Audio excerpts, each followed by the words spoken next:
দিল্লির দারুণের লক্ষ্য উদ্দেশ্য নিয়ে যাচ্ছে। আপনাদের নেতৃত্ব যদি এদেশের মানুষ আপনাদের নেতৃত্বের উপর যদি ভরসা রাখতো, তাহলে সেই 28 অক্টোবর শেখ হাসিনা দেশ থেকে পালাতো। যেই চাঁদাবাজি আওয়ামী লীগ করত, যেই চাঁদাবাজি ছাত্রলীগ করত, যেই চাঁদাবাজি যুবলীগ করত, এখন আপনারা সেই চাঁদাবাজির হাত হস্তান্তর করে নিজেদের হাতে নিয়েছেন।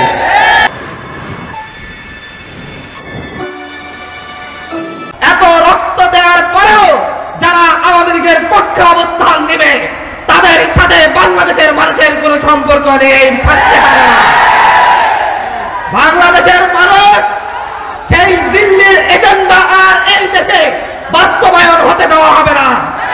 দিল্লিতে বসে বসে পরিকল্পনা করা হবে, আর বাংলায় বসে বসে তার দাসেরা সেই পরিকল্পনা বাস্তবায়ন করা হবে।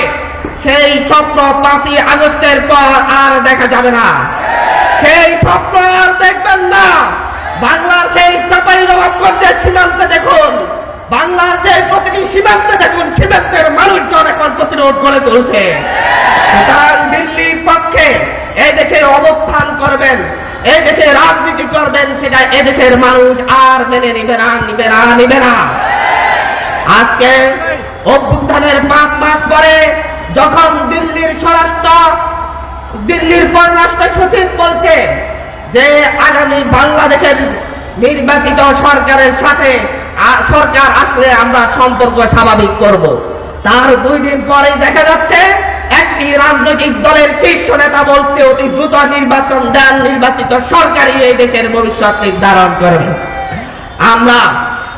আমরা দেখছি হঠাৎ করে এসে বলা হচ্ছে ডক্টর মোহাম্মদ ইউনূসের সরকারকে তাদের কাছে নিরপেক্ষ সরকার মনে হচ্ছে না।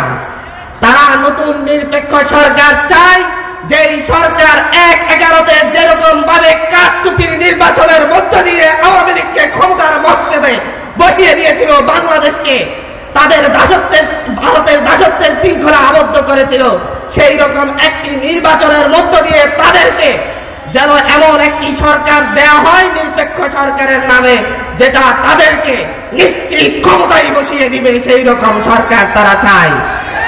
তাদের সেই কথার 2 দিন পরে আমরা দেখছি মোহাম্মদ আলী আরাফাত ফেসবুকে পোস্ট দিয়ে বলছে সেও একটি নিরপেক্ষ সরকার চাই, ডক্টর মোহাম্মদ ইউনূসের সরকার নিরপেক্ষ নয়।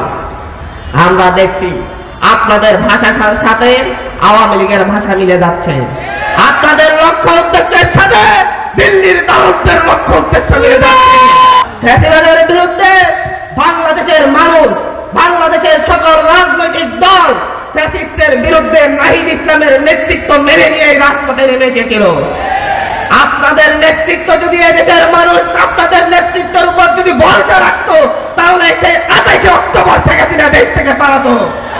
আপনারা সেদিন পল্টন ময়দানের সেই লক্ষ লক্ষ মানুষদেরকে টিয়ার গ্যাসের সামনে পেলে মঞ্চ থেকে পালিয়েছে, এই দেশের মানুষগুলো যায়নি। কিন্তু নাহিদ ইসলামেরা, আসিফ মাহমুদরা এই দেশ থেকে পালায় নাই। তারা 3রা আগস্ট, 4ঠা আগস্ট, 5ই আগস্ট প্রতিটি দিন রাজপথে ছিল। তারা ডিবির অফিস থেকে এসে 1 ঘন্টার জন্য রেস্ট নেয় নাই, তারা তারপর দিন থেকে রাজপথে নেমেছিল। আজকে আপনারা নাহিদ ইসলাম, আসিফ মাহমুদের চাইতে নিজেদেরকে দেশপ্রেমিক মনে করছেন। 5ই আগস্টের পরে আপনাদের নেতাকর্মীরা পথে ঘাটে যে লেভেলের চাঁদাবাজি শুরু করেছে, দখল দায়িত্ব শুরু করেছে। এই কারওয়ান বাজারের প্রতিটি সবজি দোকান থেকে তারা চাঁদাবাজি করছে, এখানকার প্রতিটি রিক্সাওয়ালার থেকে তারা চাঁদাবাজি করছে।